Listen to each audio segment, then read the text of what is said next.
جا کے واپس نہیں آئیں گے، ڈھونڈتے ڈھونڈتے لوگ تھک جائیں گے، ہم وہاں جا کے واپس نہیں آئیں گے، ڈھونڈتے ڈھونڈتے لوگ تھک جائیں گے، جیسے ہی سبز گنبد نظر آئے گا، بندگی کا قرینہ بدل جائے گا، جیسے ہی سبز گنبد نظر آئے گا، بندگی کا قرینہ بدل جائے گا، سر جھکانے کی فرصت ملے گی کسے، خود ہی پلکوں سے سجدے ٹپک جائیں گے، نام آقا جہاں بھی لیا جائے گا، ذکر ان کا جہاں بھی کیا جائے گا، نور ہی نور سار جائے گی، دل تڑپ جائے گا، میرے محتاط آنسو جھلک جائیں گے، فاصلوں کو تکلف ہے ہم سے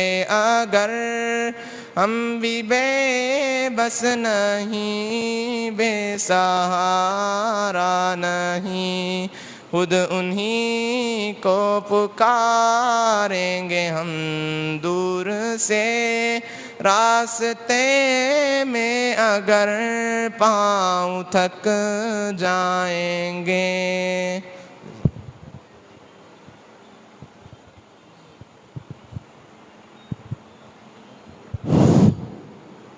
ابھی انشاءاللہ حافظ و قاری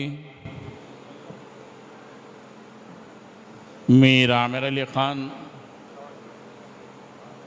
خطیب مسجد بنو ہاشم و محتمم مدرسہ مفتاح العلوم مسجد بنو ہاشم کا بہت ہی قیمتی تجربے والا بیان ہوگا، تمام عازمین عمرہ سے گزارش ہے توجہ فرمائیں۔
الحمد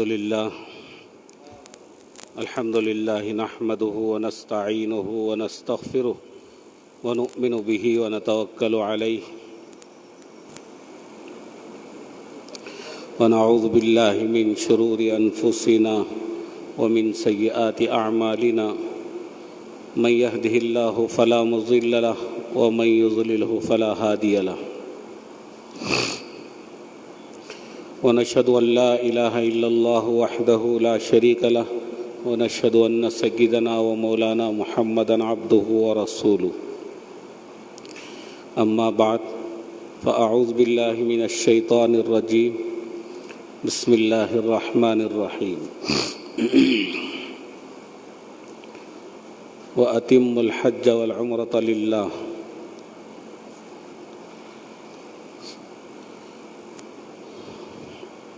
صدق اللہ العظیم۔ بزرگان محترم، معزز سامعین،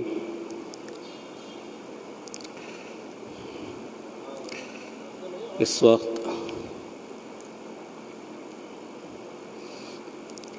ایک آیت کریمہ تلاوت کی ہے، اسی کی روشنی میں چند باتیں عرض کرنے کا ارادہ ہے۔ اللہ جل شانہ سے دعا ہے کہ صحیح بات کہنے کی اور ہم سب کو سن کر اس پر عمل کرنے کی توفیق عطا فرمائے۔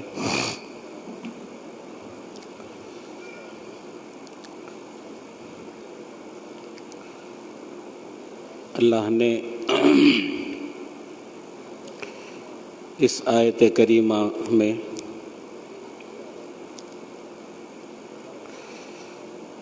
حج اور عمرہ کرنے والوں کے لیے ایک خاص حکم دیا ہے۔ ویسے ہر عمل کے لیے یہ حکم ہے کہ وہ خالص اللہ کے لیے کیا جائے، چاہے وہ عمل فرض ہو یا واجب ہو یا نفل ہو، کوئی بھی عمل ہے انسان جس کو نیک کام سمجھ کے کرتا ہے، اس کے لیے اللہ نے حکم دیا ہے کہ وہ خالص اللہ کی رضا کے لیے کیا جائے۔ بعض مرتبہ آدمی کوئی نیک عمل کرنے کی نیت کرتا ہے، لیکن اس کے اندر اس کی استطاعت اور حیثیت نہیں ہوتی کہ وہ کام کر سکے۔ مثلا خیال آتا ہے کہ اگر میرے پاس پیسے ہوتے تو میں غریبوں کی مدد کرتا، یا کبھی خیال آتا کہ میرے پاس پیسے ہوتے تو میں حج کرتا یا صدقہ خیرات کرتا یا اللہ کے گھر کی زیارت کرتا۔ ایسے بہت سارے خیالات ایک ایمان والے کے دل میں پیدا ہوتے رہتے ہیں۔ علماء نے فرمایا ہے کہ آدمی کی اس نیک نیت پر اللہ تعالیٰ اس کو اس کا اجر و ثواب عطا فرماتے ہیں۔ اسی لیے ایک قول ہے، نیت المؤمن خیر من عملہ، یعنی آدمی کی نیت اس کے عمل سے بہتر ہے۔ حضرت موسیٰ علیہ السلام کے زمانے میں ایک مرتبہ قحط پڑ گیا، لوگ بھوکے مرنے لگے، تو ایک صحاب دوپہر کے وقت میں گزر رہے تھے، ان کے دل میں خیال آیا ایک پہاڑ کو دیکھ کر کہ اگر یہ پہاڑ کسی غلے کا ہوتا، یعنی آٹے کا یا کوئی اور کھانے کی چیز ہوتی اس پہاڑ کے برابر، تو میں اس کو تمام قوم کے اندر، بنی اسرائیل کے اندر تقسیم کر دیتا تاکہ ان کا قحط دور ہو جاتا۔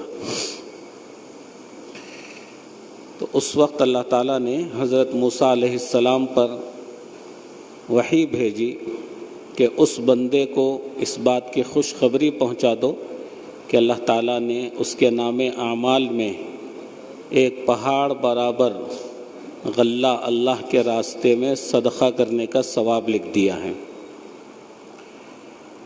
تو اس طرح جو بھی نیت کرتا ہے آدمی، اچھی نیت کرتا ہے، نیک کام کی نیت کرتا ہے، چاہے اس کا موقع نہ ملے، وہ اللہ کے یہاں قبول ہوتی ہے اور ثواب کا باعث ہوتی ہے۔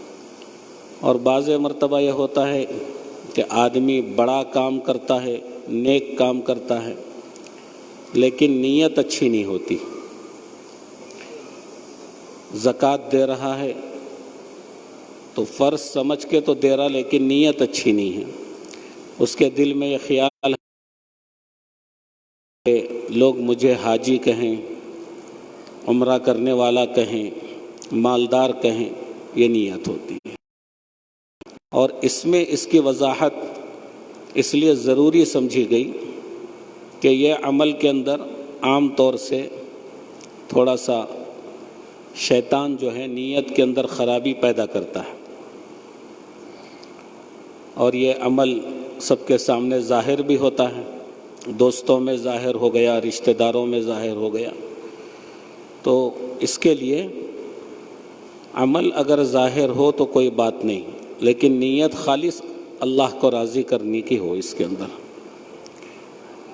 تو آپ تمام حضرات جو یہاں پر آئے ہیں عمرے کی نیت سے کہ وہ عمرہ کرنے والے ہیں، اس میں کئی گروپ ہیں، کچھ لوگ تو 17 تاریخ کو جانے والے ہیں، کچھ 25 کو جانے والے ہیں، کچھ اس کے بعد والے گروپ میں جانے والے ہیں۔ تو 2-3 الگ الگ شفٹوں میں، الگ الگ وقتوں میں جانے والے لوگ یہاں پر آئے ہیں۔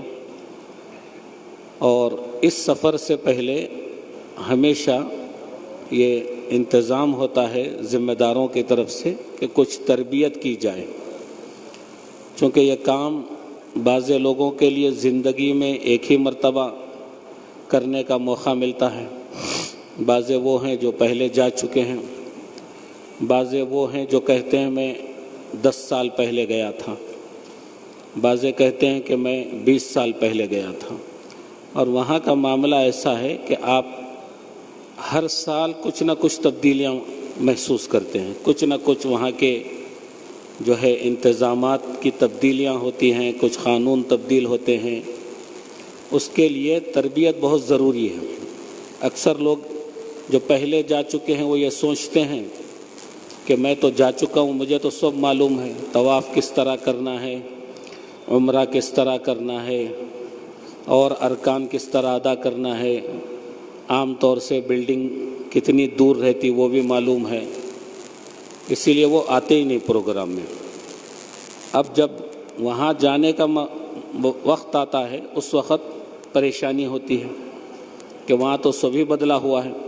ہمارے ذہن میں نقشہ تھا کہ یہاں کوئی بلڈنگ ہوگی، اور اس سے پہلے جب آیا تھا 10 سال پہلے تو یہاں سے کعبہ نظر آتا تھا، یہاں بلڈنگ تھی، اب گئے تو سب نقشہ چینج ہے۔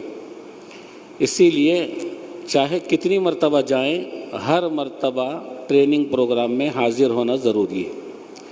اور جو یہاں تربیت دی جاتی ہے وہ 20 سال پہلے کی تربیت نہیں دی جاتی کہ 20 سال پہلے جیسا تھا اب بھی آپ کو وہی کرنا ہے۔ اب آپ کو موجودہ حالات میں کس طرح آپ کو وقت گزارنا ہے، کس طرح عمرہ کرنا ہے، آپ کو کہاں سے جانا ہے، کہاں قیام ہے، یہ سب چیزیں سیکھنے کی ضرورت ہے۔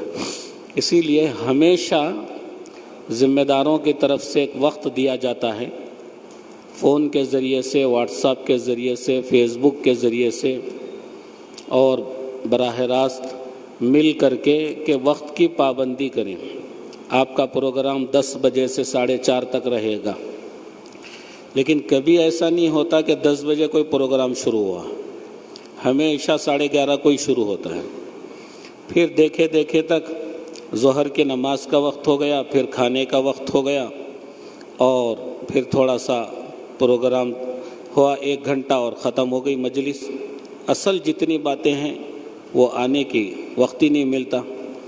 دوسرے جس کو جانا ہے وہ دیر سے آتے ہیں، اور جس کو نہیں جانا ہے وہ پہلے آ کے بیٹھتے ہیں۔ تو جانے والوں کو ہمیشہ فکر کرنا چاہیے۔ ٹریننگ میں سب سے پہلی ٹریننگ آپ کو یہاں اس بات کی دی جا رہی ہے کہ آپ یہاں سے جانے سے لے کر کے واپس آنے تک ہر جگہ وقت کی پابندی کریں۔ وہاں پر وقت کی سب سے زیادہ اہمیت ہے، کھانے میں ہے، اور آپ کو عمرہ کے لیے جانے میں ہے، زیارتوں کے لیے جانے میں ہے، یہ سب چیزوں کے لیے ہمیشہ وقت کی پابندی ضروری ہے۔ اور جو وقت کی پابندی نہیں کرتے اس میں گروپ میں اگر 50 آدمی ہیں تو ایک فیملی ضرور ایسی ہمیشہ رہتی ہے. ہم تو کم سے کم اس کو ایک 15-20 سال سے یہ چیزوں کا تجربہ ہو رہا کہ ہمیشہ ایک فیملی تو اس میں ایسی رہتی کہ وہ وقت کی پابندی نہیں کرتی. کھانے کا وقت ہوا وہ معلوم ہوا کہ عمرہ کرنے کے لیے گئے ہیں، کھانے کا وقت ہوا معلوم ہوا طواف کرنے گئے، کھانے کا وقت ہوا وہ آرام کر رہے ہیں، زیارتوں کو جانے کا وقت ہے وہ غسل کر رہے ہیں یا اور کوئی کام میں مصروف ہیں. تو 5 کی وجہ سے 50 کو ہمیشہ تکلیف ہوتی ہے، اور وہ 5 کو اگر کچھ کہا جائے تو مشکل، نہیں کہا گیا تو مشکل، یا تو وہ 5 کو جھیلو یا 45 کو جھیلو. یہ ہمیشہ کا ہی یہ جو ہے تجربہ ہے. اس لیے آپ آج کی اس مجلس میں سب سے پہلی چیز یہ سیکھ لیجئے کہ وہاں پر جس وقت میں جو کام کرنا آپ کو بتایا جائے، ہر آدمی یہ کوشش کرے کہ سب سے پہلے حاضر ہونے والا میں رہنا. بس میں سب سے پہلے میں رہنا. بس میں بھی کہیں زیارت کے لیے جاتے ہیں یا مکہ مکرمہ سے مدینہ منورہ کی روانگی کا وقت آتا تو پابندی کیسی کرتے ہیں اس کا بھی تجربہ ہے کہ بیگ رکھ کے پہلے سیٹاں پکڑ لیتے ہیں، بھاگ لیتے جا کے کھڑکیوں کے طرف کے سیٹاں پکڑ کے سامنے کے سیٹوں میں ایک ایک بیگ رکھ کے غائب ہو جاتا. اب کیا کریں گے؟ وقت کی پابندی بولے تو یہ کرے کہ مجھ صاحب میں سیٹ پکڑ کے رکھ لیا ہوں، اب ذرا جا رہا ہوں، ذرا ضرورت کو جا رہا ہوں، تھوڑا وضو کر کے آتا ہوں، پھر غائب ہو گئے پورے. یا بیوی کو بٹھا دیا، شوہر غائب ہو گئے، یا شوہر بیٹھے ہوئے ہیں، بیوی بولے اب بھی جا کے آتا ہوں، میں ذرا چشمہ بھول کے آ گئی، میں انگوٹھی بھول کے آ گئی، پھر وہ چلے گئے. تو ہمیشہ یہ تکلیف ذمہ داروں کو ہوتی ہے. تو پہلی گزارش یہ ہے آپ سے کہ جہاں بھی آپ کو جو موقع دیا جائے گا اس پر وقت کی پابندی کریں.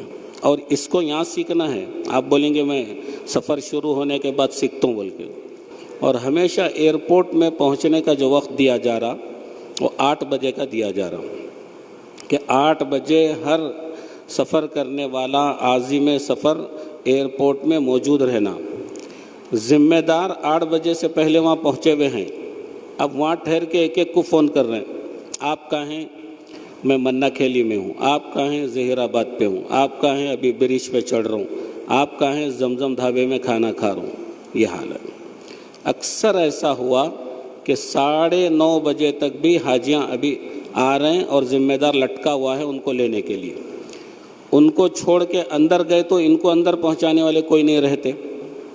ان کو اندر کون پہنچانا؟ کدھر سے جانا نہیں معلوم، کیا بتانا نہیں معلوم. دیکھو ہم کو بولے ہر جگہ ساتھ رہتے ہیں بولے، اور ہم آنے سے پہلے اندر گھس گئے. اچھا اب اندر نہیں گئے ان کو لینے کے واسطے اور دوسروں کو اندر بھیج دیے، تو اندر جو پہلے سے پہنچے وہ پریشان ہیں کہ ہمارے کو اندر بھیج کے انہوں غائب تو نہیں ہو گئے بول کے. چونکہ اکثر گروپوں کے لیڈراں جو ہے ایئرپورٹ سے غائب ہو جاتے ہیں. ہم آپ کے ساتھ رہتے ہیں، ہمیشہ ساتھ رہتے ہیں، ہر جگہ رہبری کرتے ہیں بولتے ہیں، اور حیدرآباد ایئرپورٹ میں جا کے وہ گلاس کے پیچھے سے ہاتھ بتاتے ہیں انہوں ہیں ہمارے جو ہے اور ساتھی ساتھ رہیں گے آپ کے بول کے غائب ہو جاتا ہے. تو آپ کو سب سے پہلی جو چیز ہے وہ پابندی وقت کی کرنا ہے، اور اس کو یہیں سے سیکھ لیجئے کہ آج کے پروگرام میں آپ پابندی جو کر رہے ہیں اس کو اور پابندی اس کی فکر کیجئے، اور ایئرپورٹ سے ہی پھر واپس ایئرپورٹ آنے تک آپ پابندی کیجئے. اور 1-2-3 باتیں بیان کر کے میں اپنی بات ختم کرتا ہوں. اصل تو ٹریننگ دینا ہے آپ کو، اور مجھے بھی صرف اس لیے اس وقت بٹھایا گیا ہے تاکہ جو لوگ ابھی تک نہیں پہنچے ہیں وہ بھی پہنچ جائیں، تو عمرے کا طریقہ بھی وہ لوگ سیکھ لیں اور ان کو بھی بتایا جائے. تو اس وقت اللہ نے اپنے فضل و کرم سے آپ لوگوں کو جو یہاں پر اس سفر میں جانے والے ہیں، اللہ نے اپنے فضل سے اور اپنی توفیق سے ان کو اپنے گھر کی زیارت اور اللہ کے حبیب صلی اللہ علیہ وسلم کے روضے کی زیارت کا موقع عطا کر رہے ہیں، اس کے لیے اسباب بنائے ہیں. اس پر ہم اللہ کا شکر ادا کریں اور اللہ سے دعا کرتے رہیں کہ اللہ ہمارا یہ سفر قبولیت کے ساتھ، آسانی کے ساتھ، عافیت کے ساتھ تکمیل تک پہنچے۔ اس کی دعا کرنا ہے آپ کو، ابھی بھی بے فکر نہیں ہونا ہے، اس لیے کہ اس بات کا بھی تجربہ ہے کہ اگر ہم بے فکر ہو گئے کہ ہم تو پاسپورٹ بھی جمع کر دیے ہیں اور ویزا بھی لگ چکا ہے، ٹکٹ بھی بن چکا ہے، تاریخ بھی آ چکی ہے، سارے کام ہو گئے ہیں اور بے فکر ہو گئے، اب ہمارا کوئی تعلق نہیں، بس جس دن جانا ہے اس دن ہم یہاں سے نکلیں گے، اس سے پہلے صرف دعوتیں کھاتے پھریں گے، ادھر دعوت، ادھر دعوت، ادھر دعوت، اور اللہ سے اپنا تعلق مضبوط نہیں رکھیں گے تو ایسے بھی واقعات ہیں جس کو آنکھوں نے دیکھا ہے کہ اللہ نے ان کو حیدرآباد ایئرپورٹ سے واپس کر دیا۔ حیدرآباد ایئرپورٹ پہنچے پوری تیاری کے ساتھ اور معلوم ہوا کہ ان کو جانے کی اجازت نہیں ہے۔ ابھی گزشتہ جو گروپ گیا اس میں سے ایک فیملی کے لیے ایک ایسی رکاوٹ آ گئی، جیسے کہ ابھی لوگوں کی آنکھ آ رہی تھی تو وہ آنکھوں کا ٹیسٹ ہوا، تو فیملی کے ممبر میں سے ایک خاتون کو یہ ہوا کہ آپ نہیں جا سکتے جب تک آپ کے آنکھوں کا علاج نہ ہو جائے، تو ان کو 2-3 دن کے بعد بھیجنا پڑا۔ تو ایک نہیں جانے کی وجہ سے ان کے فیملی کے 3 ممبر رک گئے کہ ہم بھی نہیں جاتے، ہم بھی نہیں جاتے، ہم بھی نہیں جاتے۔ تو 2 دن کے بعد، 3 دن کے بعد پھر بھیجا گیا۔ ایک تو یہ ہے کہ ان کا وقت ضائع ہوا، دوسرے یہ ہوا کہ کچھ پیسوں کا نقصان ہو گیا۔ یہ ساری چیزیں ہم اللہ سے رجوع رکھیں اپنا۔ یہ ایک مبارک سفر ہے، ایک بہت عظمت والا سفر ہے، اور اللہ کے گھر کی حاضری یہ مال کے ذریعے سے نہیں ہوتی ہے۔ ہم سے پتہ نہیں کتنے لاکھوں درجے مال رکھنے والے ایسے ہیں جن کے دل میں آج تک خیال بھی نہیں آیا کہ ہم اللہ کے گھر کی زیارت کریں، لیکن اللہ نے ہم کو چن لیا ہے۔ تو حیدرآباد ایئرپورٹ سے واپس آنے والوں کو بھی دیکھا، جدہ ایئرپورٹ سے بھی واپس آنے والوں کو دیکھا، اور اس سے بڑھ کے اگر آپ کو ایک بات بتا دوں تو آپ کو تھوڑا سا یقین بھی نہیں آئے گا کہ ایک سفر میں ہمارے ساتھ ایک حاجی صاحب تھے، جس دن مینا کو جانے کا وقت آیا احرام پہن لیا انہوں نے۔ احرام پہننے کے بعد پتہ نہیں اللہ کو کیا منظور تھا اور ان کا کون سا عمل اللہ کے یہاں ایسا تھا جس کی وجہ سے اللہ نے ان کو حج کی توفیق سے اس سال محروم کرنا تھا۔ احرام اتار کے مینا کو جاتے وقت یہ کہا کہ میں اس سال حج نہیں کر رہا۔ مینا کو بھی ساتھ آئے۔ عرفات کے میدان میں بیمار اگر دواخانے میں ایڈمٹ ہے اور وہاں کی حکومت کی طرف سے اس کو ایمبولینس میں لے کر کے عرفات سے گزار دیں، اگر وہ حج کی نیت کر کے آیا ہے تو اس کا حج ہوتا ہے، لیکن نیت انہوں نے یہ کی کہ مجھے اس سال حج نہیں کرنا ہے۔ عرفات میں حاجیوں کے ساتھ ہے مگر حج نہیں کرے۔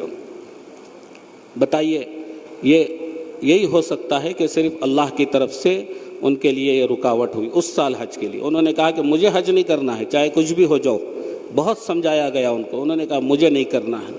تو اس سے یہ معلوم ہوتا ہے کہ اس میں اللہ کی توفیق اور اللہ کا فضل شامل حال ہوتا ہے۔ ہم کو بھی اللہ سے دعا کرنا ہے کہ اللہ آپ نے مجھے قبول کیا ہے، ورنہ میرے دوستوں میں کتنے لوگ ہیں جن کو میں ترغیب دے رہا ہوں حج کرنے کی، عمرہ کرنے کی، بس وہ مسکرا کے ٹال دے رہے ہیں، بول رہے ہیں دعا کرو۔ اگر دعا سے حج کرنا ہوتا تو میری دعا سے تو گلبرگہ کے تو پورے حاجی ہو جانا چاہیے تھا۔ سب کے لیے میں کئی مرتبہ دعا کر رہا ہوں۔ اسی لیے ایک بزرگ سے ان کے دوست نے کہا کہ میرے لیے دعا کرو، میں بھی حج کو جانا چاہ رہا ہوں۔ تو بولے دعا سے کام نہیں چلتا، پہلے پاسپورٹ میرے ہاتھ میں دو اور رقم میرے ہاتھ میں دو، پھر آپ کا ہاتھ پکڑ کے جہاز میں جب تک نہیں بٹھاؤں گا اس وقت تک میری دعا قبول نہیں ہوگی۔ دعا سے تھوڑی ہوتا ہے۔ کسی کو بولے کہ شادی کر لو تو بولے دعا کرو، شادی بھی ہو جانا، بچے بھی ہو جانا اور میری بیوی بھی آ جانا۔ اب انہیں دعا کر رہا، انہیں نیت ہی نہیں کر رہا تو کیسے شادی ہو سکتی ہے؟ تو ہر عمل کے لیے خالص دعا کا نہیں، آدمی کی طرف سے بھی کوشش ہونا، طلب ہونا، تڑپ ہونا، اللہ سے مانگنا، اور اسباب پر نگاہ نہیں ہونا، مسبب الاسباب پر ہونا۔ تو ہمارا سفر ہونے جا رہا ہے۔ ایک تو 17 تاریخ کو جو لوگ جا رہے ہیں وہ پہلے ان کا ہی وقت ہے کہ ابھی وہ 8 دن کے بعد ان کا سفر شروع ہونے والا ہے۔ پھر ایک گروپ 25 تاریخ کو جانے والا ہے، پھر ایک اس کے بعد اگلے مہینے میں جانے والا ہے۔ تو جو 17 تاریخ کو جا رہے ہیں ان کو کا وقت بہت کم ہے، 8 دن ہے، اور کتنی تیاری باقی ہے۔ آپ کو کاغذات دیے جائیں گے یا دیے گئے ہوں گے آپ کو آپ کے سامان کے ساتھ، تو آپ اس لسٹ کو دیکھیے اور اس میں جو جو چیزوں کی تیاری نہیں ہوئی اس کو ٹک کر لیجئے اور تیاری شروع کر دیجئے۔ کتنے کپڑے ہونا ہے، کتنا سامان ہونا ہے۔ بعض لوگ یہاں سے اتنا سامان ڈھو لے کے جا رہے ہیں، واپسی میں جو سامان لے کر کے آنا ہے تو اب وہ ڈبل ہو رہا، اور گروپ لیڈر کو بول رہے ہیں اس کو ایڈجسٹمنٹ کر لیجئے، اور اپنا سامان آگے ڈھکل دیا اور گروپ کا سامان پیچھے ڈھکل دیا۔ آج تک کئی مرتبہ ایسا ہوا کہ جو سامان حاجیوں کی خدمت کے لیے گروپ کے ساتھ جاتا ہے اور وہ بھی آپ ہی کے لگیج میں اس کو شامل کر کے داخل کرنا رہتا، لیکن وہ اٹک جاتا ہے اور ہمارا بیکار سامان اس کے اندر چلا جاتا، بیکار سامان۔ اور بعض مرتبہ ایسا بھی ہوا کہ بہت اہم سامان وہاں پر چھوڑ دینا پڑا ایئرپورٹ میں، اور بیکار میلے کپڑے اٹھا کے لے کے۔ ایک گروپ میں ایسا ہوا کہ ایک بیگ میلے کپڑوں کا تھا، ایک بار بیگ وہاں سے بہت قیمتی سامانوں کا تھا، قیمتی سامانوں کا بیگ وہاں پر چھوڑ دیا، میلے کپڑوں کا اٹھا کے لے گیا۔ تو ضرورت کے بقدر جتنے سامان کی ضرورت ہے اتنا سامان آپ رکھیے۔ جتنا سامان سفر میں کم رہے گا اتنا سفر آسان ہوگا، اور جتنے گناہ ہمارے ساتھ کم ہوں گے اتنا جو ہے آخرت کا معاملہ بھی آسان ہوگا۔ اسی لیے ہر جگہ اپنے ضرورت سے زیادہ کوئی سامان جمع کرنے کی فکر نہ کریں۔ تو 17 تاریخ کو جو قافلہ جا رہا ہے ان کے لیے وقت کم ہے، تیاری زیادہ کرنا ہے تو وہ پہلے تیاری کر لیں، اور خالص نیت اللہ کی رضا کے لیے کریں۔ پہلی مرتبہ جا رہے ہیں تو عمرے کا پورا طریقہ آپ بالکل جو ہے ایک سوئی کے ساتھ بیٹھ کر کے سنیں۔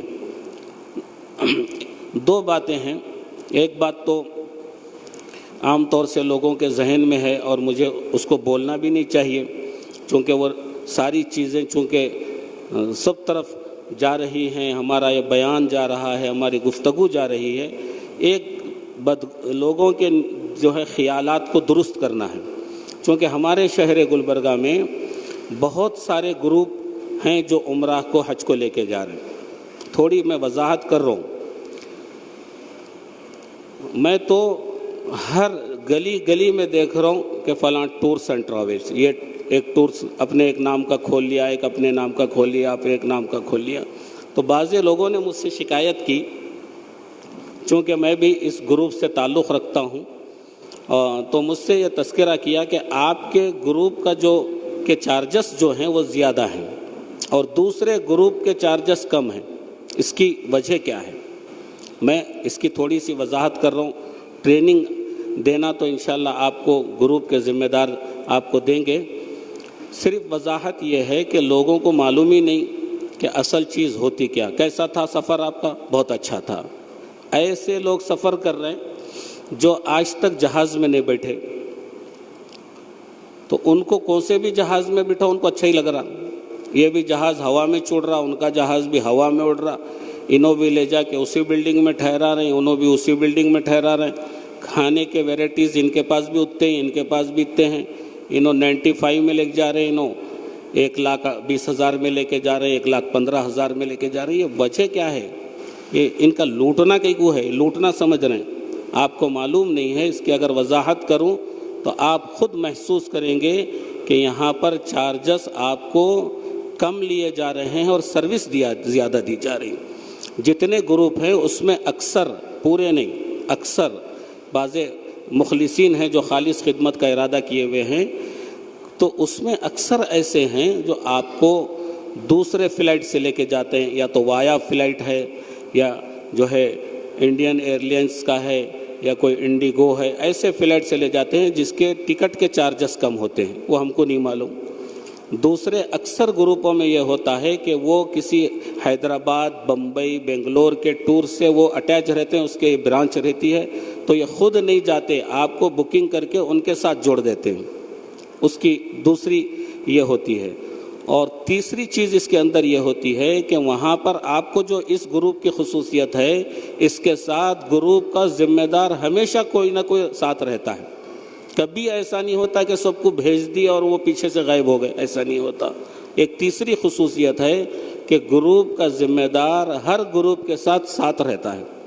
اور چوتھی خصوصیت اس کی یہ ہے کہ سعودی ایئر لائنز سے اس کا سفر ہوتا ہے، ڈائریکٹ فلائٹ ہوتی ہے، بلڈنگ چاہے تھوڑی دور ہو دوسرے گروپ کے مقابلے میں، لیکن فیسلٹیز اس بلڈنگ میں زیادہ ہوتی ہیں، روم اچھے ہوتے ہیں، ڈائننگ ہال اچھا ہوتا ہے، یہ ساری چیزیں اس کے اندر ہوتی ہیں۔ اور پانچویں خصوصیت یہ ہے اس گروپ کی کہ اس گروپ کے ذمہ دار آپ کو ان تمام چیزوں کی زیارت کراتے ہیں جو عام طر سے کوئی گروپ والا نہیں کراتا۔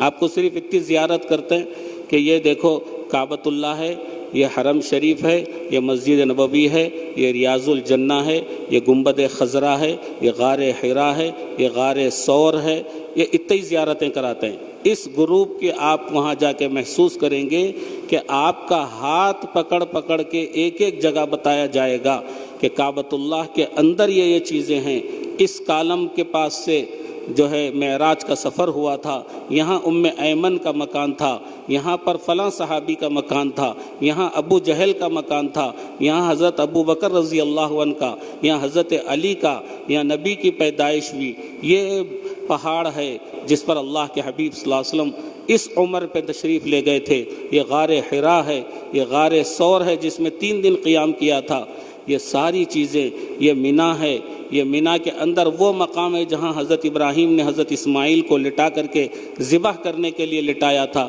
یہ وہ جگہ ہے، یہاں پر اصحاب فیل پر اللہ کا عذاب آیا تھا۔ یہ تمام زیارتیں آپ کو کوئی گروپ نہیں کر رہا۔ یہ اس کی خصوصیتیں ہر چیز، اتنی چیزیں آپ کو بتائی جاتی ہیں کہ آپ سوچتے رہیں گے کہ یہ ہمارے شیڈول میں ہے ہی نہیں پہلے سے، لیکن یہ لوگ ایکسٹرا کرا رہے ہیں۔ طائف کا سفر، بدر کا سفر، یہ زمزم کا کنواں پہلے یہاں تھا، پانی کے لیے پینے کے لیے حاجی یہاں سے جاتے تھے، اب یہ بند کر دیا گیا ہے، یہ اصل جو پانی آ رہا ہے یہاں ہے۔ بعض جگہ سے لوگ پانی بھرتے ہیں، وہاں لکھا ہوا رہتا ہے صرف پینے کا پانی ہے، زمزم نہیں ہے، لیکن وہ عربی میں رہتا، معلوم نہیں رہتا، باٹلوں کے باٹلاں بھر کے لا رہے پی رہے ہیں، ہاں زمزم لا کے پی رہے ہیں۔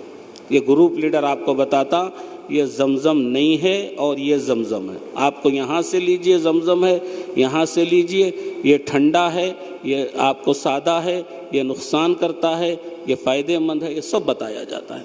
تو یہ گروپ کی اور بھی بہت ساری خصوصیات ہیں، تو آپ یہ مت سوچئے کہ یہاں 10,000 بڑھ کے لے رہے ہیں، وہ 5,000 کم لے کے لے رہے ہیں۔ اور ایک بعض گروپ والے یہ کر رہے ہیں کہ ہمارے گروپ کے ساتھ علماء اکرام ساتھ ہیں، بہت اچھی بات ہے۔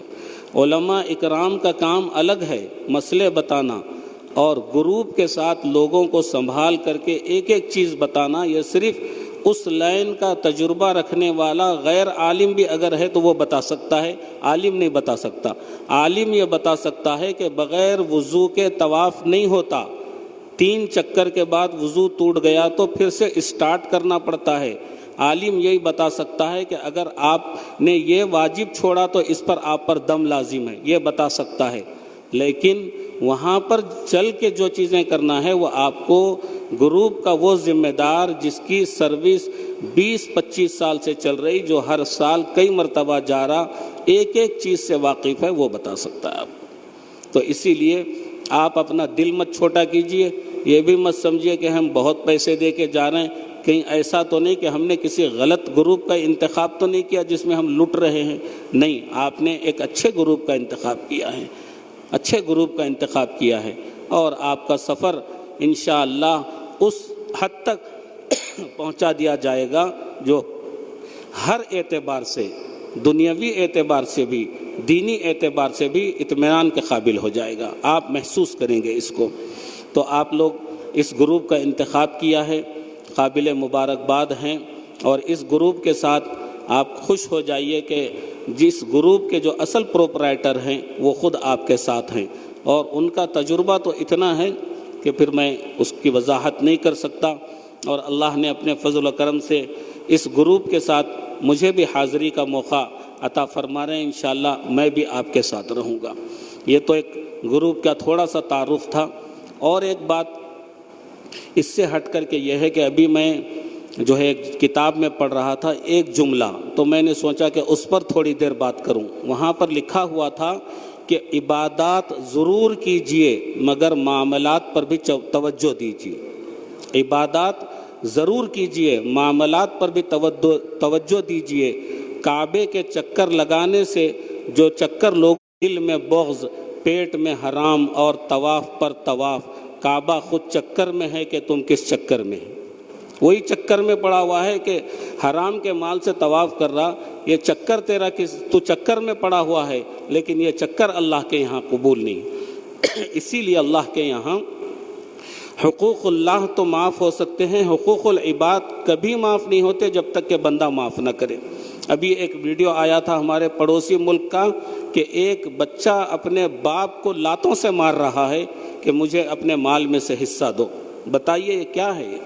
باپ زندہ ہے تو اس کے مال میں سے حصہ مانگنے کا حق شرعاً نہیں ہے۔ باپ زندہ رہے تک اس کی کوئی وراثت نہیں ہوتی، اس کے مال میں سے کوئی تقسیم نہیں ہوتی۔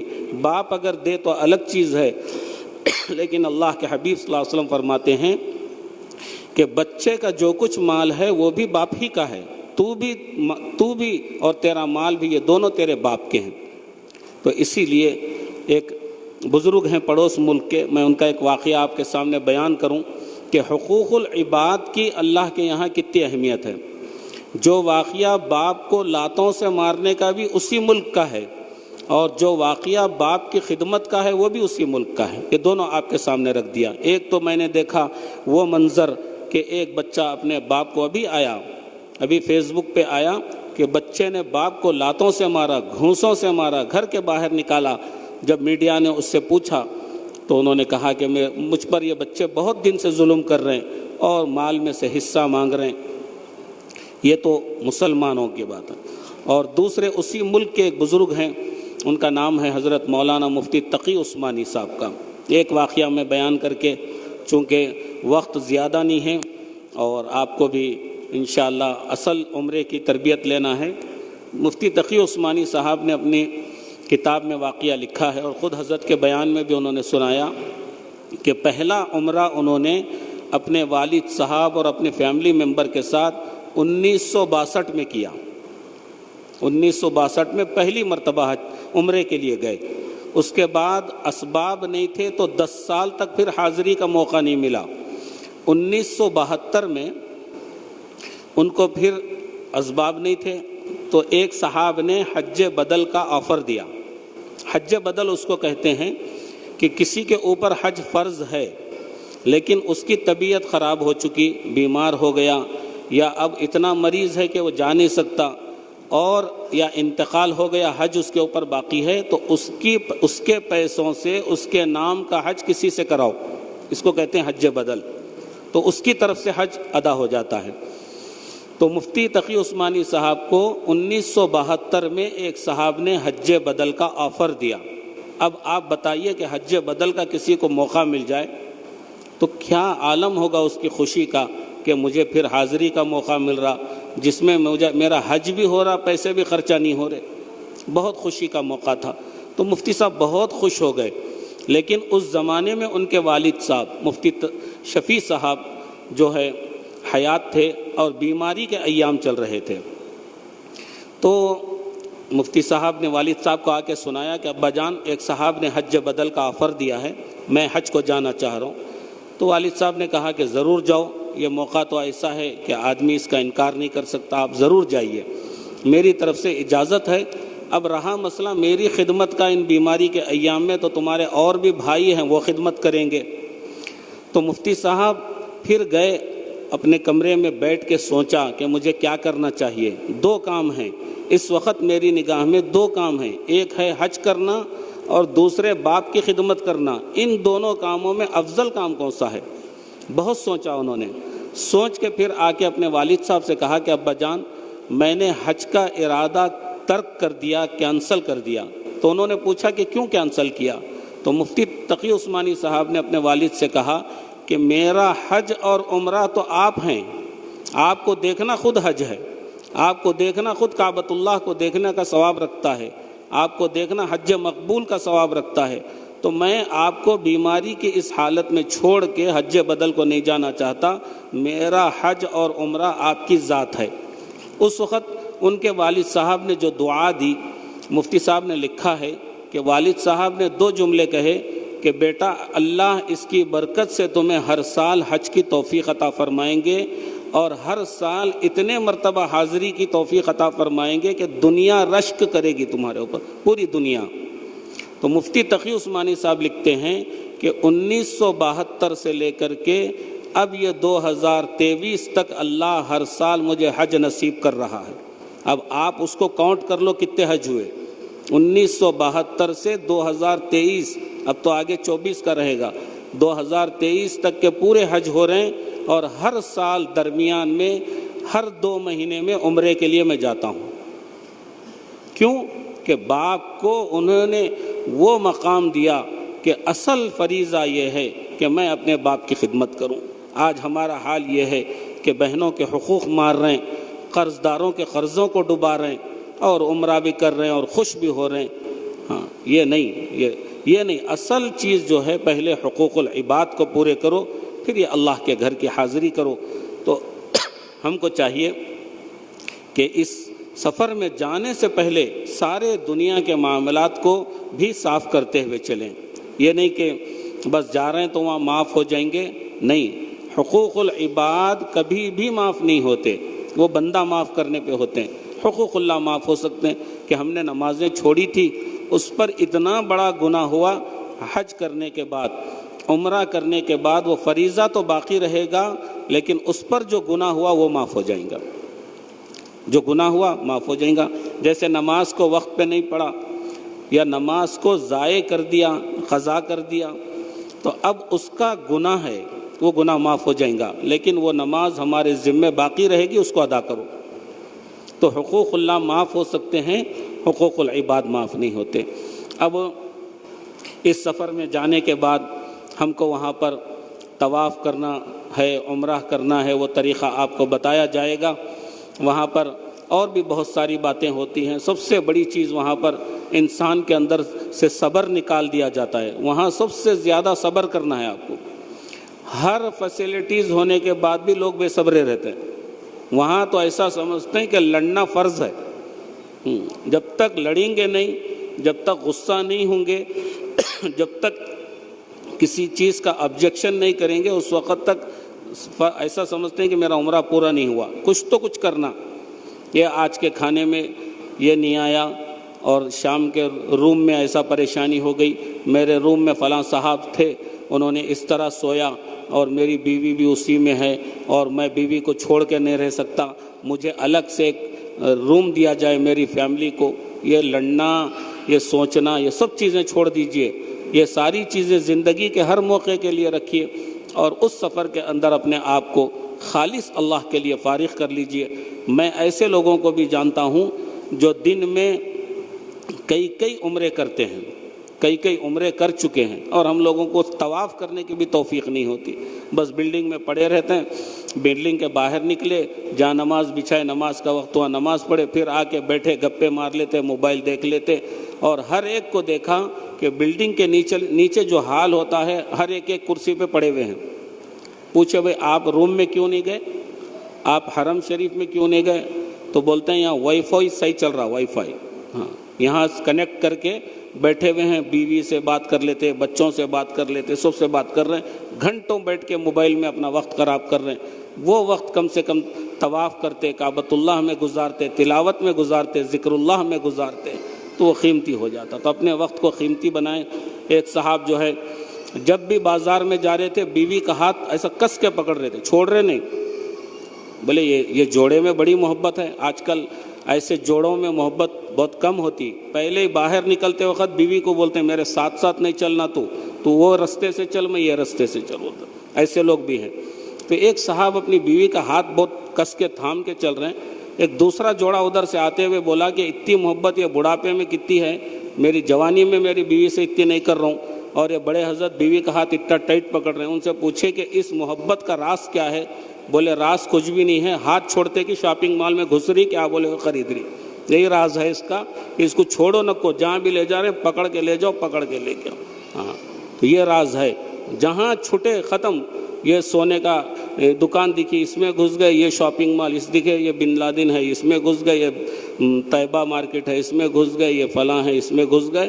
گھنٹوں برباد کریں گے اور پھر جو ہے آگے اور جو کچھ کریں گے اس میں تھوڑا وقت لگائیے، خرید و فروخت میں تھوڑا وقت لگائیے، دنیا کی چیزیں خریدنے میں تھوڑا وقت لگائیے، لیکن نماز کی پابندی کیجیے۔ اذان سے پہلے اپنے آپ کو مسجد میں پہنچائیے، مسجد حرام میں بھی، مسجد نبوی میں، اذان سے پہلے۔ وہاں پر ہماری طرح نہیں ہے کہ 15 منٹ کے بعد جماعت ہے، اذان پہلے ہے، وہاں ایسا نہیں ہے۔ اذان ہونے کے 5 منٹ کے بعد جماعت ٹھہرتی ہے، اور آپ بلڈنگ سے اذان کے بعد نکلیں گے تو 2 رکعت چھوٹ رہے ہیں، صحن میں نماز پڑھ رہے ہیں۔ اگر جہاں بھی آپ نماز پڑھ رہے ہیں درمیان میں اگر فاصلہ ہے، صفیں نہیں ہیں، ایک آدمی وہاں نماز پڑھ رہا، بیچ میں 100 فٹ کا فاصلہ ہے، کوئی صف نہیں ہے، تو اس کی نماز نہیں ہوتی۔ صفوں کا تسلسل ضروری ہے نماز کے لیے۔ خالی ہم کیا سمجھ رہے ہیں، ہمارے کانوں میں حرم کے امام کی آواز آ رہی ہے، نماز ہو جائیں گی۔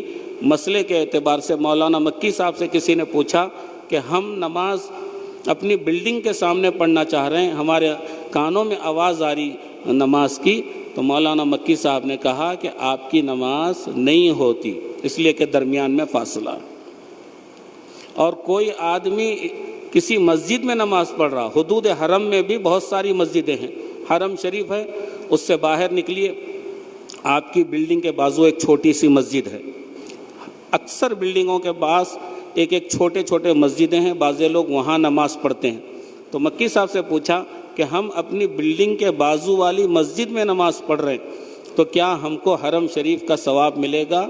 تو مولانا مکی صاحب نے کہا کہ حدود حرم میں جس مسجد میں پڑھیں آپ کو 1 لاکھ کا ثواب ہے، لیکن حرم کے امام کے پیچھے صفوں کو چھوڑ کے درمیان میں پڑھیں گے، نماز نہیں ہوں گی۔ تو اسی لیے کوشش حرم کے پیچھے میں پڑھنا ہے تو پہلے سے پہنچیے، یا پھر بلڈنگ کے بازو والی مسجد میں پڑھیے، روڈوں پر مت پڑھیے، درمیان میں مت پڑھیے۔ اور بھی بہت ساری باتیں ہیں، اس وقت چونکہ وقت زیادہ ہو گیا ہے اور آپ کو ٹریننگ دینا ہے، عمرے کا پورا طریقہ بتانا ہے اور جانے کے جو ہے پورے نظام بتانا ہے، ہم کو چاہیے کہ ہم توجہ سے سنیں اور اللہ تعالیٰ سے دعا بھی کریں کہ ہمارا یہ سفر آسانی کے ساتھ اور قبولیت کے ساتھ تکمیل کو پہنچے۔ اس دعا میں اللہ کے حبیب صلی اللہ علیہ وسلم نے ایک دعا سکھائی کہ اللہم انی ارید العمرۃ، یعنی ہم عمرے کا ارادہ کر رہے ہیں، فیسر حالی وتقبلھا منی، کہ میرے لیے اس کو آسان فرما اور قبول فرما، یعنی آسانی کی دعا بھی کرو اور قبولیت کی دعا کرو۔ تو اللہ تعالیٰ سے دعا ہے کہ اللہ تعالیٰ ہمارے اس سفر کو آسان بھی فرمائے اور قبول بھی فرمائے۔ وآخر دعوانا ان الحمد للہ۔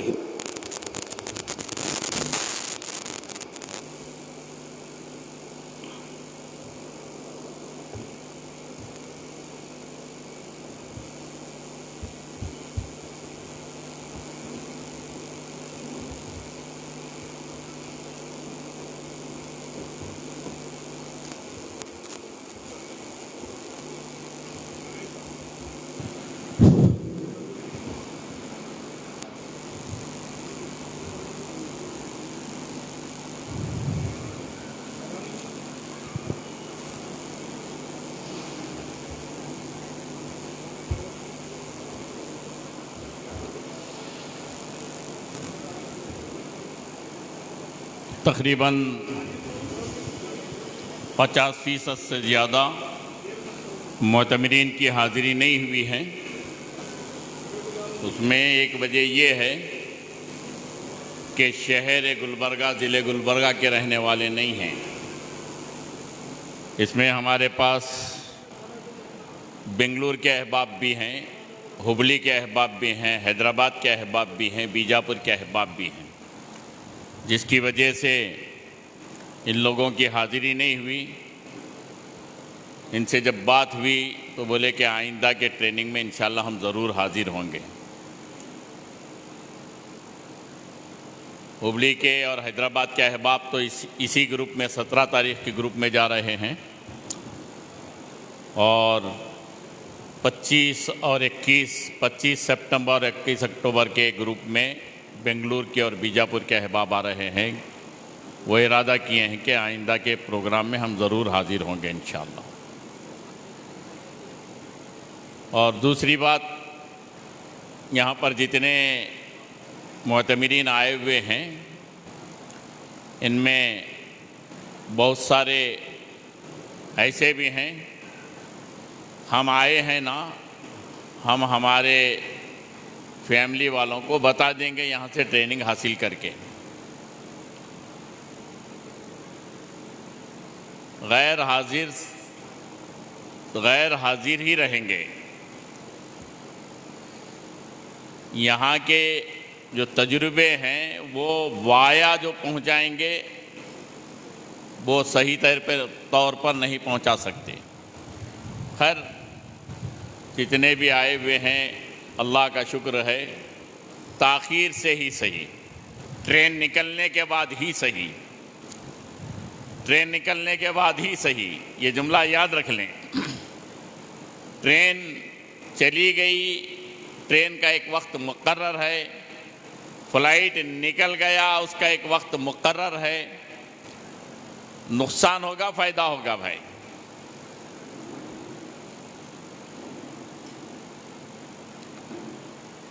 ٹرین ہمارے لیے رکتی نہیں، فلائٹ ہمارے لیے رکتا نہیں.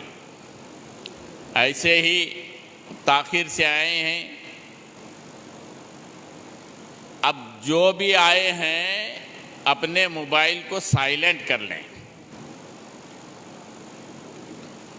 گزارش ہے جب تک کہ ٹریننگ ختم نہ ہو جاوے ہم یہاں سے نہیں اٹھیں گے، فون نہیں اٹینڈ کریں گے. بہت ہی ضروری ہے. گھر میں بیمار ایسا ہے جس کو چھوڑ کر آئے ہیں، اس کی خیریت نہیں لیے تو امکان ہے وہ گزر جائے گا. ایسی صورت میں اٹھا لیں. توجہ رہیں گے نا سب کی انشاءاللہ. اور دوسری بات یہ ہے، یہاں پر جو نشستیں بچھائی گئی ہیں یہ بیلنسنگ میں ہیں. آدھے سینٹر میں ادھر، آدھے سینٹر میں ادھر. ترازو میں ایک ہی طرف کا پلڑا بھاری رہا تو کیا ہوتا ہے؟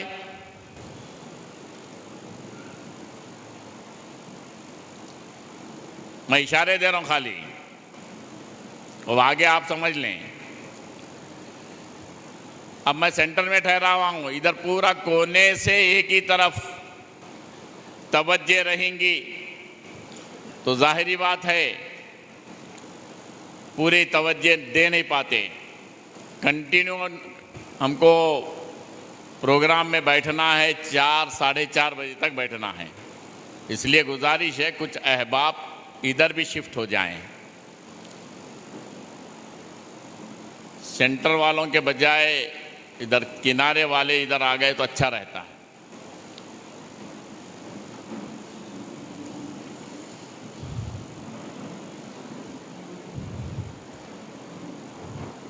اس میں بعض احباب ایسے ہیں وہ جا کر آئے ہوئے ہیں، تجربہ ہے، اس لیے وہ جو نا چاہ رہے ہیں کہ جو نا ہمارے کو مت اٹھاؤ. ہم نہیں اٹھائیں گے ان کو انشاءاللہ.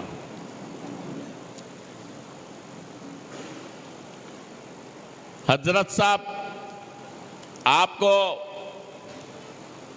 جہاں پر آواز آ رہی وہاں بیٹھ جاؤ آپ،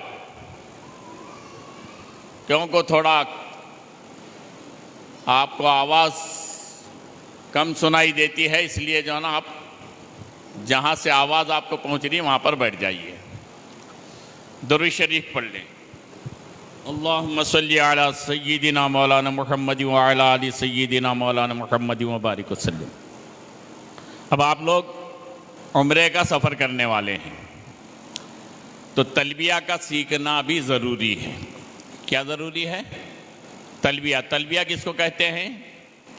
لبیک اللہم لبیک. پڑھ لیجئے آپ بھی میرے ساتھ. لبیک اللہم لبیک. ایسی نہیں چلتی آواز. آواز بلند ہونا مرد آدمی کی اور پست ہونا مستورات کی. بلند آواز سے لبیک کہنا ہے. لبیک اللہم لبیک لبیک لا شریک لک لبیک ان الحمد والنعمت لک والملک لا شریک لک لبیک اللہم لبیک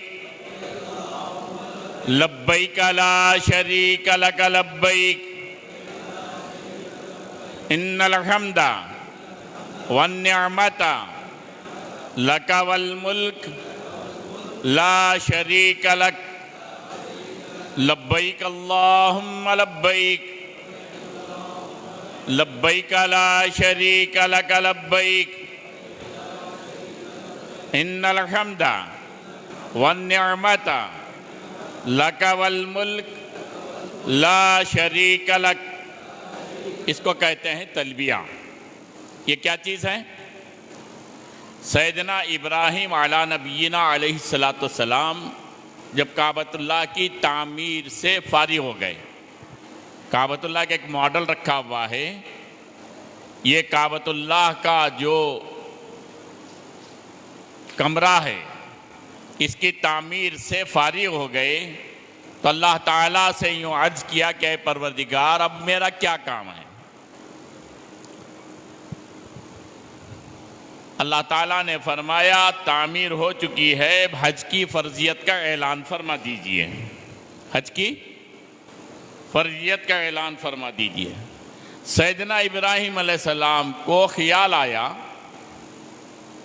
پوری کائنات میں، پوری انسانیت میں، پورے ارواح میں اگر میں آواز لگاؤں گا تو کیسے پہنچے گی؟ اے اللہ میں کہاں، میری آواز کہاں؟ اللہ تعالیٰ نے فرمایا اے ابراہیم آواز کا لگانا آپ کا کام، آواز کا پہنچانا ہمارا کام. آپ لوگ بیٹھ جاؤ، جس وقت ضرورت پڑ جاوے نا اس وقت پھر اٹھ جاؤ. توجہ کی ضرورت ہے سب کی. ابراہیم علیہ السلام آواز لگائیں. اللہ نے کیا کیا؟ آواز پہنچا دیا. کیسے پہنچایا؟ پورے انسانیت تک، پورے عالم ارواح تک. عالم ارواح بولے تو پورے روحوں تک. روحوں کا جو عالم ہے، انسان ابھی دنیا میں آئے نہیں تھے. انسانوں کی روح ان کے بدنوں کے اندر منتقل ہوئی نہیں تھی، ابھی ان کے بدن تیار ہوئے ہی نہیں تھے. اللہ نے کیا کیا؟ سب تک کے پہنچا دیا. بعض روحیں ایسی تھیں جو شکم مادر کے اندر، بدن کے اندر منتقل ہوئی تھی، ابھی وہ دنیا میں نہیں آئے تھے. اللہ نے سب تک کے پہنچا دیا. اور اس آواز پر جن جن روحوں نے، جن جن لوگوں نے، جن جن سعادت مند انسانوں نے لبیک کہا اور جتنی مرتبہ کہا وہ اتنی مرتبہ حاضر ہوں گے. کہاں حاضر ہوں گے بھائی؟ ٹریننگ کیمپوں میں، مکہ مکرمہ میں حاضر ہوں گے. کعبۃ اللہ کی زیارت کریں گے، کعبۃ اللہ کا طواف کریں گے، حج کا فریضہ ادا کریں گے، عمرے کی سعادت حاصل کریں گے. تو یہ تلبیہ یہ ہے. اب اس کے کیا معنی ہیں؟ لبیک. لبیک کے معنی حاضر ہوں. پرانے اسکولوں میں پڑھنے والے عمر رسیدہ لوگ جب اسکولوں میں پڑھتے تھے، ان کی جب اٹینڈنس لی جاتی تھی تو اس وقت اکثر جو ہے نا لبیک کہتے تھے. حاضر ہوں. اللہم لبیک، اے اللہ حاضر ہوں. لبیک حاضر ہوں. لبیک اللہم لبیک لبیک لا شریک لک لبیک. حاضر ہوں، تیرا کوئی شریک نہیں، میں حاضر ہوں. ان الحمد والنعمت لک والملک.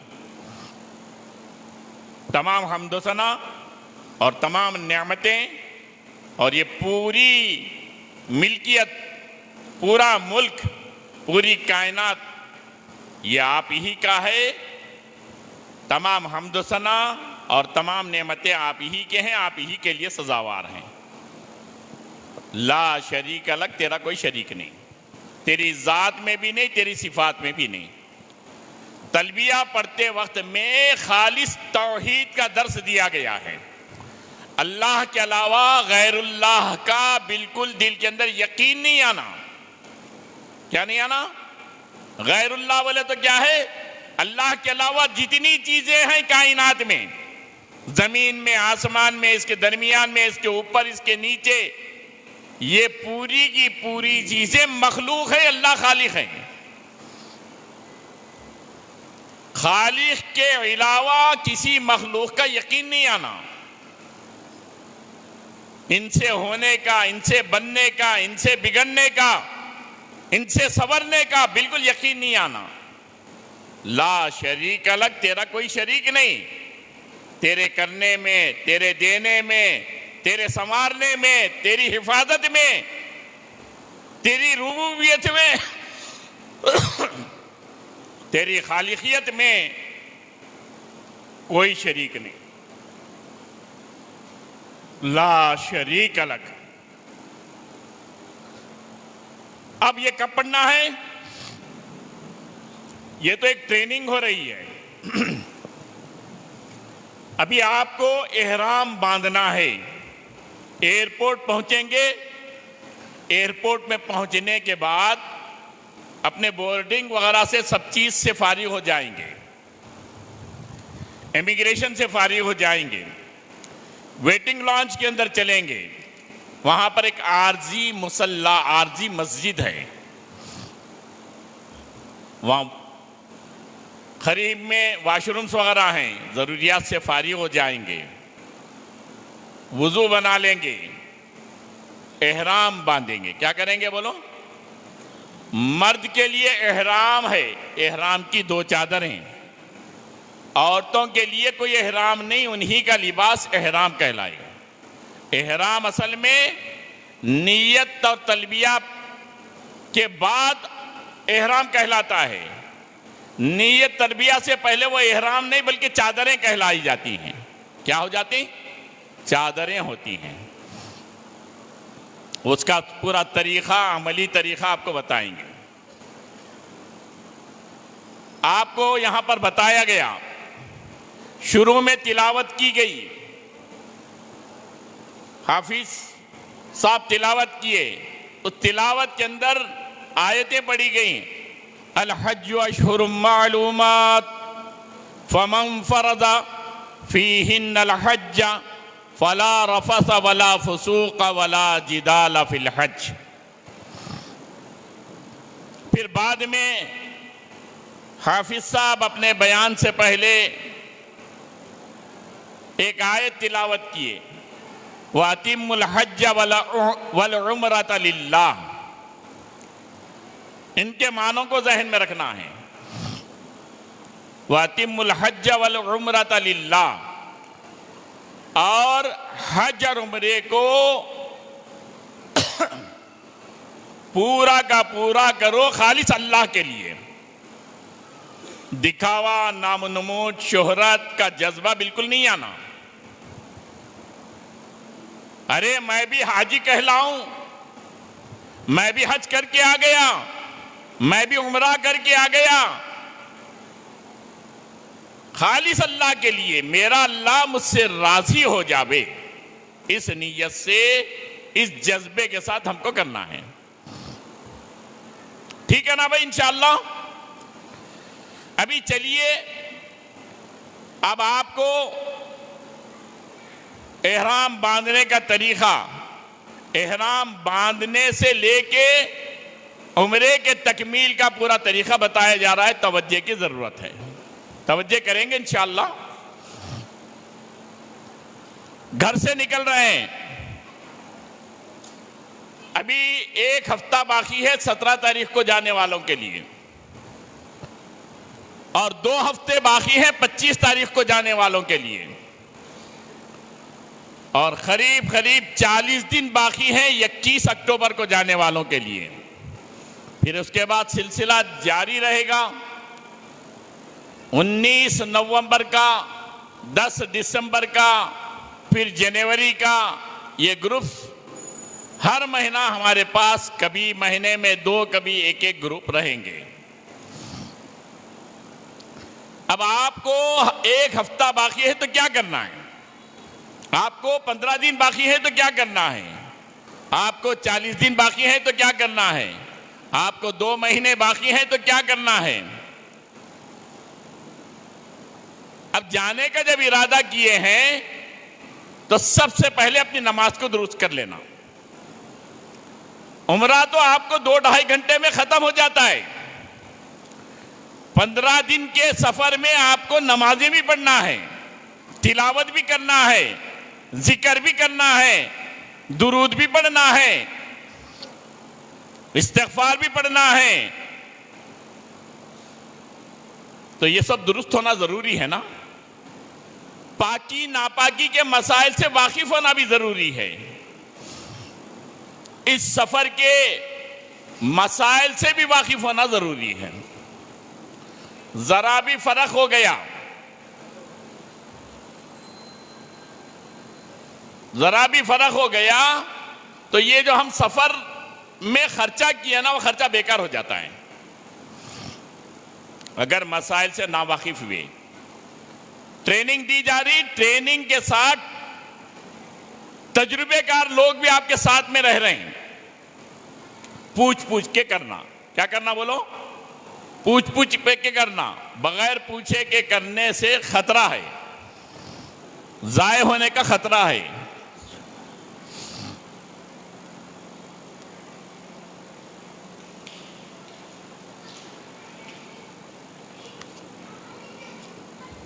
سب سے پہلے ہم سب کو یہ طے کرنا ہے، مجھے بھی آپ کو بھی، کہ حقوق العباد کے معاملے میں ہم کو چوکنا رہنا ہے. حقوق العباد کیا ہیں؟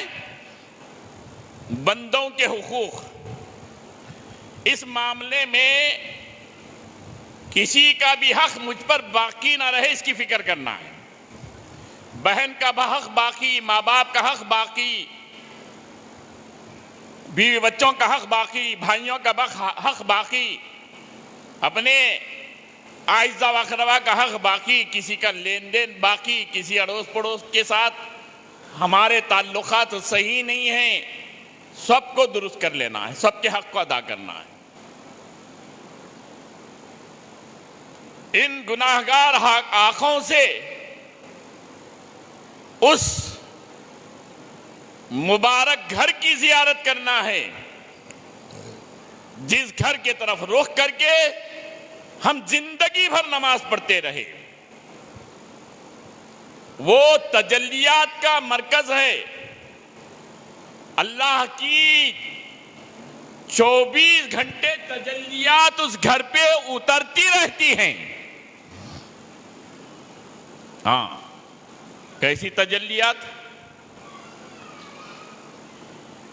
طور پر سیدنا موسیٰ علیہ السلام تشریف لے جا رہے ہیں اللہ سے ملاقات کے لیے. جانتے ہیں نا آپ لوگ، کوہ طور پر سیدنا موسیٰ علیہ السلام، اللہ کی تجلی جب طور پر پڑی ہے تو وہ پہاڑ جل کے اللہ کے تجلیات سے اس کا رنگ اور اس کی شکل بدل جاتی ہے. ویسا ہی کتنا اللہ کے تجلی کے اندر یہ کشش ہے کہ سیدنا موسیٰ علیہ السلام اللہ سے ملاقات کے لیے جاتے ہیں. ہم کمزوروں پر ڈائریکٹ تجلیات کا اثر نہ ہو جاوے، اللہ پاک کی تجلیات کعبۃ اللہ پر اترتی رہتی ہیں. اس کعبۃ اللہ کی زیارت کے لیے ہم جا رہے ہیں. تو جانے سے پہلے حقوق العباد پورے کے پورے ہمارے ادا ہو جائیں. اپنی نیت کو درست کر لیں. یہاں سے جاتے وقت ہم یہ طے کر لیں کہ اب جا کے واپس آؤں گا تو ویسی زندگی نہیں رہے گی پہلے جیسی زندگی تھی. زندگی کے اندر نمایاں تبدیلی آ جاوے. کیا جاوے بھائی؟ تبدیلی آ جاوے، بدلاؤ آ جاوے. انقلاب آ جاوے, زندگی کا رخ بدل جاوے. ایسے کوشش کریں گے انشاءاللہ. اللہ اس کی مجھے بھی توفیق دے دے, آپ حضرات کو بھی توفیق دے دے. سنتوں پر عمل کرتے ہوئے یہاں سے نکلیں گے, زندگی کے ہر موڑ پر سنتوں پر عمل کریں گے. سنت طریقہ کیا ہے معلوم کریں گے, گھر سے نکلنے کا طریقہ کیا ہے, گھر میں داخل ہونے کا طریقہ کیا ہے, سواری میں سوار ہونے کا طریقہ کیا ہے, سفر شروع کرنے کا طریقہ کیا ہے, مسجد میں داخل ہونے کا طریقہ کیا ہے, مسجد سے باہر نکلنے کا طریقہ کیا ہے, ہر چیز کو معلوم کریں گے. کیا کریں گے بولو؟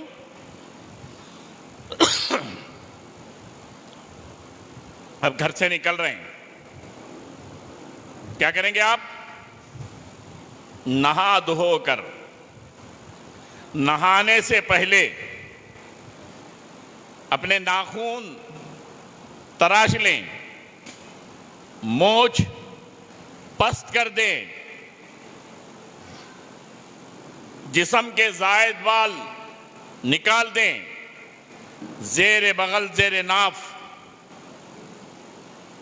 اب داڑھی چھوڑنے کا ارادہ کر لیں.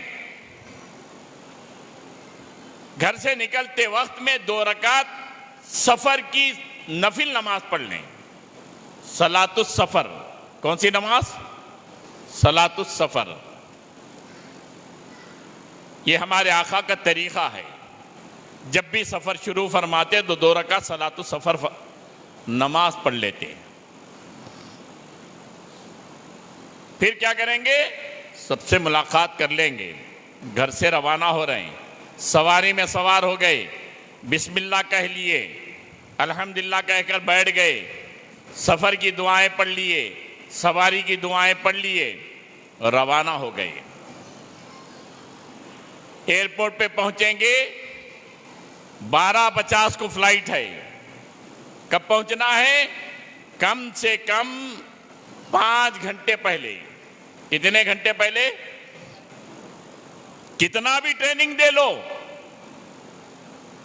گزشتہ سفر میں ایک فیملی 10:30 بجے پہنچ گئی ایئرپورٹ پہ. 12:50 کو فلائٹ ہے, آپ کے بورڈنگ کرانا ہے, امیگریشن سے فارغ ہونا ہے, ضروریات سے فارغ ہونا ہے, وضو کرنا ہے, احرام باندھنا ہے, احرام کی نماز پڑھنا ہے.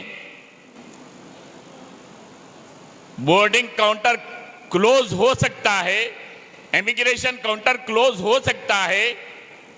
پھر آگے ویٹنگ لانچ میں پہنچنے کے بعد فلائٹ میں جانے کا جو ڈور ہے وہ بھی کلوز ہو سکتا ہے. اتنا تاکید کرنے کے باوجود, اتنے انسٹرکشنز دینے کے باوجود حجاج کرام اپنے مرضی چلاتے ہیں. خدا نخواستہ بورڈنگ کلوز ہو گئی تو آپ یہیں رہ جاتے, گروپ چلے جاتا.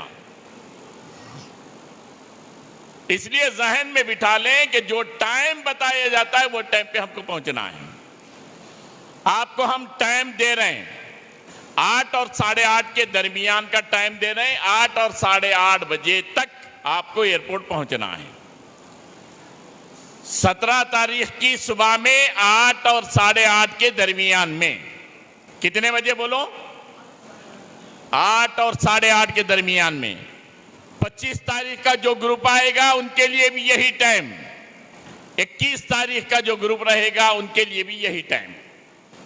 کتنے بجے پہنچیں گے؟ 8 8:30 بجے. چلیے وہاں پر پہنچ گئے. آپ کے لیے اس وقت پرمیشن 2 پیس لگیج کا پرمیشن ہے.